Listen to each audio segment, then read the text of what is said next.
मैं जानता हूं थोड़ी देर बाद तुम मुझे अपना जिस्म पेश करके कहोगी कि मुझे मंजिल पर पहुंचा दो। कान खोल कर सुन लो, मैं अपनी रूह को नापाक नहीं होने दूंगा। मेरे दिल में यह खराफात डालने की कोशिश ना करो कि मैंने तुम जैसी लड़की कभी नहीं देखी होगी। तबरेज के बोलने के अंदाज में कोई ऐसा असर था जिसने लड़की के होंठ सी दिए और वो हैरत और खौफ से भरी हुई आंखों से तबरेज को देख रही थी। तबरेज की बातों में जो खुलूस और अज़्म था वो साफ महसूस हो रहा था। आग के करीब सरक आओ, तबरेज ने कहा। वो कुर्ता आग पर खुश्क कर रहा था। लड़की यूं सरक कर आग के करीब हो गई जैसे उसमें हुक्मदूली की जरूरत नहीं थी। तबरेज ने कुर्ते का एक सिरा उसकी तरफ बढ़ाते हुए कहा, इसे पकड़ो और आग के ऊपर रखो। उसने कुर्ते को दूसरी तरफ से पकड़े रखा और दोनों कुर्ते को आग पर हिलाने जुलाने लगे। लड़की के कपड़े भीगे हुए थे। कुर्ता खुश्क हो जाए तो तुम पहन लेना, फिर तुम्हारे कपड़े खुश्क कर लेंगे। नहीं, लड़की ने घबरा कर कहा, मैं अपने कपड़े नहीं उतारूंगी। तुम अपनी खाल भी उतार कर आग पर रख दोगी, तबरेज ने कहा।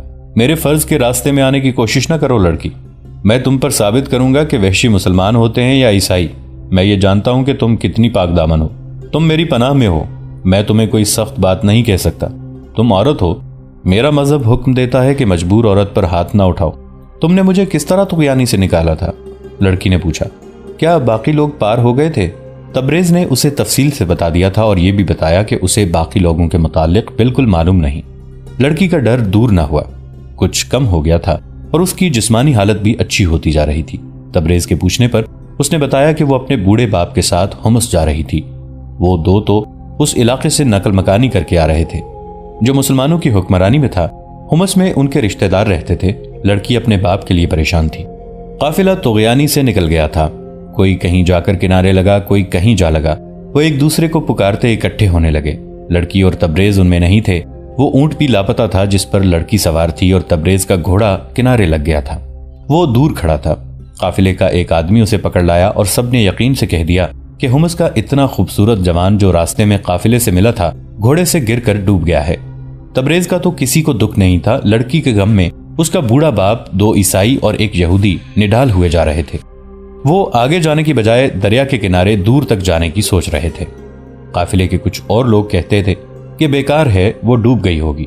वो चारों सवार हुए और दरिया के साथ चल पड़े। उस वक्त तबरेज लड़की को तुगयानी से निकाल चुका था और उसे चपटी चट्टान पर लेटाकर उसका पेट पानी से खाली कर रहा था। वहां दरिया का मोड़ था, चट्टानें भी थीं, इसलिए लड़की की तलाश में आने वाले तबरेज और लड़की को ना देख सके। वो जब उस जगह आए उस वक्त तबरेज लड़की को पीठ पर उठाए चट्टानों के अंदर चला गया था। तलाश करने वाले आगे निकल गए, वो फिर वापस नहीं आए। सूरज गुरूब हो गया तो हुमस के रास्ते पर हो लिए। इतनी कीमती लड़की जाया करने पर उन्होंने हमें सजाए मौत ना दी तो हम समझेंगे कि वो बहुत ही रहमदिल हो गए हैं, बूढ़े ने कहा। क्या जवाब दोगे? वो किस तरह डूबी? कह देंगे तुगयानी में उसने मनमानी की, यहूदी ने कहा। कहती थी कि अलग ऊंट पर दरिया पार करूंगी। उसने जिद की और तुगयानी का जोर उसे हमसे दूर ले गया। वो दरिया से निकल आती तो हमें मिल जाती। मर गई है, जो जी में आए कहो, एक ईसाई ने कहा। हमारी ये कोताही बख्श भी दी जाए तो क्या तुम सबको अफसोस नहीं कि इतनी कारामद लड़की जाया हो गई है? दूसरी लड़की को लाते 1 महीने से ज्यादा अरसा लगेगा। मैंने कई बार मशवरा दिया था कि इस काम के लिए 2 लड़कियों की जरूरत है, बूढ़े ने कहा। हुमस के मुसलमान जोश से फटे जा रहे हैं। इसमें कोई शक नहीं रहा कि वो जो जंगी तरबियत हासिल कर रहे हैं वो कोई जज्बाती या वक्ती जोश नहीं। मैंने उनकी तरबियत बहुत गौर से देखी है। मेरा तजुर्बा कहता है कि ये शबखून और छापे मारने की बाकायदा तरबियत है। मैंने उनके चारों उस्ताद देखे। वो काहिरा से भेजे गए हैं या दमिश्क से, और वो माहिर छापा मार मालूम होते हैं। अगर ये लोग हमारी हुक्मरानी में होते तो हम देखते कि ये किस तरह जंगी तरबियत लेते हैं, एक ईसाई ने कहा। तुम क्या समझते हो, यहाँ ये अपनी तरबियत मुकम्मल कर लेंगे? यहूदी ने कहा। हम इन्हें आपस में टकरा देंगे। इसी मकसद के लिए मैं उस लड़की को दमिश्क से ला रहा था, बूढ़े ने कहा। हुमस में फसाद पैदा करने का काम मुझे सौंपा गया था। मैंने उस लड़की का नाम लिया था। उन्होंने मुझे ही हुक्म दिया कि लड़की के बाप बन जाओ और हुमस ले जाओ।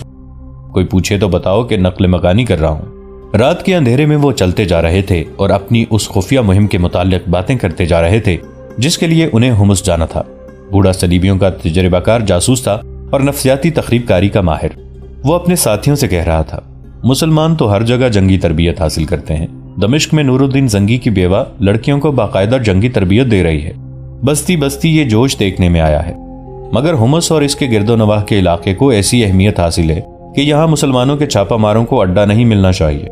मुझे मालूम हुआ है कि यह सलाहुद्दीन अय्यूबी का एक खुफिया मंसूबा है, इसे कामयाब नहीं होना चाहिए। हुमस सरहद पर है, यहूदी ने कहा।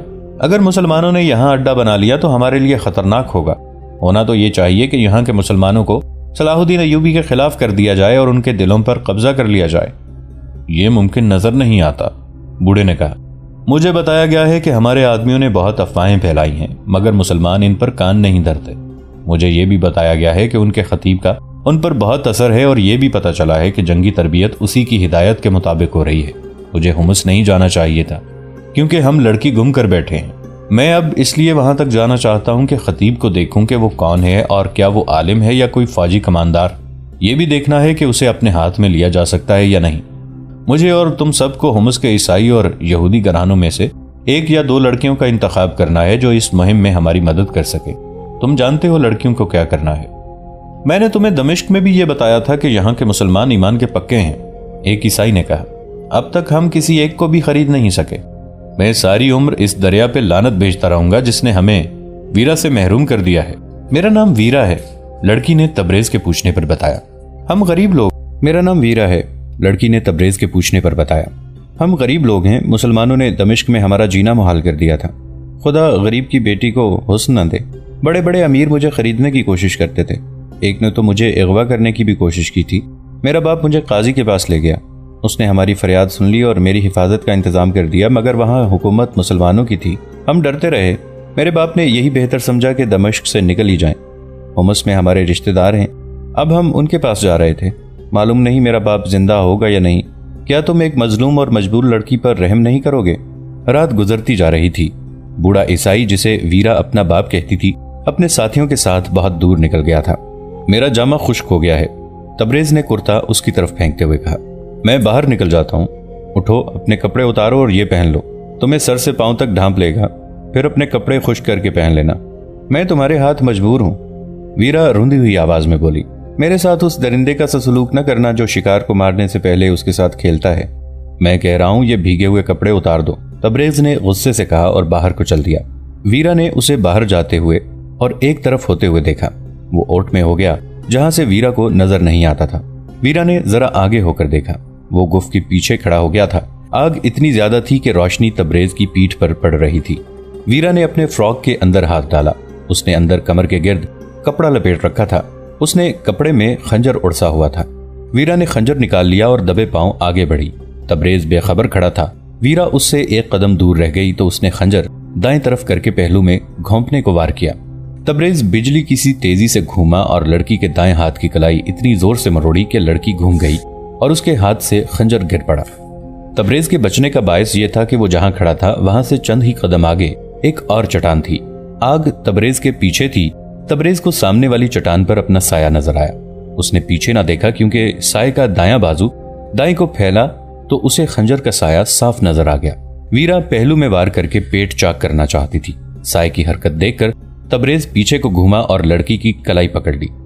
खंजर गिरा तो उसने वीरा की कलाई छोड़कर खंजर उठा लिया। उसने नोक लड़की की तरफ की तो वो उसके सामने घुटनों के बल बैठ गई और हाथ जोड़कर इल्तिजा की। जो कहोगे मानूंगी, मुझे कत्ल न करना। मैं इसके सिवा तुम्हें कुछ नहीं कहूंगा कि ये कपड़े उतार दो और मेरा कुर्ता पहन लो, तबरेज ने हुक्म के लहजे में कहा। तुमने देख लिया है कि तुम मुझे कत्ल नहीं कर सकती। मेरी आंखें आगे हैं, खोपड़ी के पीछे नहीं। ये मेरी रूह की आंखें हैं जिनसे मैंने तुम्हें देख लिया था। क्या मैं अपने सामने तुम्हारे कपड़े नहीं उतरवा सकता? मैं तुम्हें कपड़ों के बगैर नहीं देखना चाहता। वो एक दफा फिर वहीं जा खड़ा हुआ। वीरा गुफा के एक कोने में चली गई। उसने बड़ी तेजी से अपना फ्रॉक उतारा, फिर जेरे जामा भी उतार दिया और तबरेज का कुर्ता पहन लिया जिसमें वो गर्दन से पांव तक मस्तूर हो गई। उसने तबरेज को आवाज देकर कहा, आ जाओ। तबरेज अंदर गया। वीरा का फ्रॉक उठाकर एक तरफ से उसके हाथ में दे दिया और आग पर खुश्क करने लगा। वीरा उसे कनखियों से देख रही थी। तबरेज ने उससे कोई बात न की। वीरा को उसकी खामोशी परेशान कर रही थी। उसका दिल मान नहीं रहा था कि यह जवान आदमी उसे बख्श देगा। अब तो खंजर भी उस जवान के पास था। वो खामोशी से कपड़े खुश्क करते रहे। जब खुश्क हो गए तो तबरेज लड़की को यह कहकर बाहर निकल गया कि ये पहन लो। लड़की ने एक बार फिर डरते डरते कपड़े बदले और तबरेज को अंदर बुला लिया। यह खंजर अपने पास रखो, तबरेज ने खंजर उसकी तरफ फेंक कर कहा, और सो जाओ, सुबह रवाना होंगे। तुम मुझे धोखा दे रहे हो, वीरा ने कहा, या तुम बेहिस और मुर्दा इंसान हो। ये मुझे तुम्हारी फौज के सामने साबित करना है कि मैं बेहिस और मुर्दा नहीं। मेरे दिल में तुम्हारे खिलाफ कोई दुश्मनी नहीं है। मैं तुम्हारे उन बादशाहों का दुश्मन हूं जो मेरे वतन पर कब्जा करने आए हैं और जो हमारे क़िबला अव्वल पर काबिज हो चुके हैं। तुम्हें गलत बातें बताकर भड़काया जा रहा है। वीरा ने कहा, तुम कुछ न जानने वाले देहाती हो। जिसे तुम क़िबला अव्वल कहते हो वो दरअसल यहूदियों का माबद है। वो हैकल सुलेमानी है। सलाहुद्दीन अय्यूबी अपनी सल्तनत को बहुत दूर तक फैलाना चाहता है। तुम जैसे सीधे साधे मुसलमानों के मजहबी जज्बात को भड़काने के लिए वो कह रहा है कि वो क़िबला अव्वल है और वो मस्जिद है। हम अपने खतीब के सिवा किसी की बात नहीं सुना करते। तबरेज ने कहा, तुम सो जाओ, मैं तुम्हारी कोई बात नहीं सुनूंगा। मुझे नींद नहीं आएगी। वीरा ने कहा, मैं तुमसे डरती हूं, बातें करते रहो। तुम्हारा खतीब हुमस का रहने वाला है या कहीं बाहर से आया है? हुमस का रहने वाला है, तबरेज ने जवाब दिया और अपना कुर्ता पहनकर लेट गया। वीरा को जासूसी और किरदार कुशी की ट्रेनिंग मिली हुई थी। दमिश्क में उसे इसी मकसद के लिए भेजा गया था और अब इसी मकसद के लिए उसे होम्स ले जाया जा रहा था। उसने होम्स के खतीब और वहां के मुसलमानों के मुतालिक तबरेज से मालूमात लेने के लिए बहुत बातें की, लेकिन तबरेज ने कोई दिलचस्पी न ली और बेरुखी का इजहार करता रहा। वीरा का जिस्म टूटा हुआ था। वो इस कोशिश में थी कि उसे नींद न आए, मगर उसकी आंख लग गई। वीरा की आंख खुली तो वह घबरा कर उठ बैठी। बाहर सुबह का धुंधलका था। उसने इधर उधर देखा। तबरेज सजदे में पड़ा था। वो सजदे से उठा, फिर सजदा किया और खड़ा हो गया। वो सुबह की नमाज पढ़ रहा था। वीरा ने अपने लिबास का जायजा लिया। उसे रात नींद ने न सोने के इरादे के बावजूद दबोच लिया था। आंख खुली तो वो तबरेज से डर गई, लेकिन वो जिस हालत में सोई थी उसी हालत में जागी और उसने तबरेज को खुदा के हुजूर सजदे में पड़े देखा। उसे वो ख्वाब समझने लगी। मुसलमानों के मुतालिक उसकी राय ये थी कि वहशी कौम है, लेकिन तबरेज जैसा तनोमंद जवान उसकी तरफ तवज्जो ही नहीं दे रहा था। जिस लड़की ने नाजो अंदाज से सरकर्दा मुसलमानों को अपने जाल में फांस लिया था, उसके लिए तबरेज ख्वाब की दुनिया का ही आदमी हो सकता था। वीरा पाक दामन नहीं थी। बचपन से उसे इब्लिसियत की तरबियत दी गई थी। उसके हुस्न और जिस्म की कशिश को जादू असर बनाने का खास इंतजाम किया गया था। जवान होने तक बदी उसकी फितरत में शामिल हो चुकी थी, मगर इंसानी फितरत का यह खासा है कि बरसों की मुसलसल अर्करेजी के बाद इसकी असलियत बदल नहीं सकती। इस पर बहरूप चढ़ाया जा सकता है। वीरा को तोगयानी ने जो पटखियां दी थीं और जिस तरह मौत के मुंह में फेंका था, उससे उसके जज्बात इस पर गालिब आ गए। वो तोगयानी से तो जिंदा सलामत निकल आई थी, मगर उसकी दहशत से अभी तक नहीं निकली थी। उसके साथ उस पर तबरेज की दहशत तारी हो गई थी। इस मुसलमान जवान से उसे और कोई डर नहीं था। खौफ यह था कि ये कोई खाना बदोश या बद्दू हुआ तो उसे किसी के हाथ भेज डालेगा। वो बिक जाने के बाद अजियतनाक जिंदगी से डर रही थी। रात गुजर गई। तबरेज ने उसके इतने दिलकश जिस्म की तरफ तवज्जो ही न दी। वो बेहोशी की नींद सो गई तो भी तबरेज उससे दूर रहा। सुबह तुलू हुई तो उसकी थकन खत्म हो चुकी थी और तबरेज का खौफ भी। रात तक वो उसे गंवार, बेहिस और मुर्दा समझती रही थी। अब वो उसे गौर से देखने लगी। तबरेज के होंठ हिल रहे थे।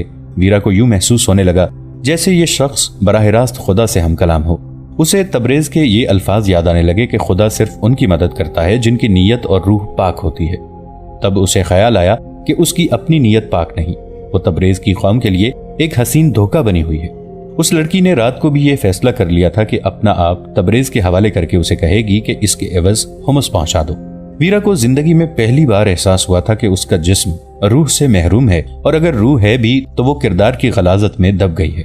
लेकिन रूह मरा नहीं करती। वीरा पर जो गुजरी थी उससे उसकी रूह बेदार हो गई थी, जो उसे शर्मसार कर रही थी। उसे तबरेज की शक्ल सूरत बदली हुई नजर आने लगी। उसकी निगाह में वो फरिश्ता बन गया जो खुदा से हम कलाम था। लड़की के आंसू निकल आए थे। जूं जूं आंसू बहते गए उसे ऐसे लगा जैसे उसका वजूद तबरेज के वजूद में समाता जा रहा हो। तबरेज ने दुआ के लिए हाथ उठाए। वो शायद भूल गया था कि इस गुफा में और कोई भी है, या ये लड़की गहरी नींद सोई हुई है। उसने बुलंद आवाज से कहा, खुदा अज़्ज़ा वजल, मुझे गुनाहों से दामन पाक रखने की हिम्मत अता फरमा।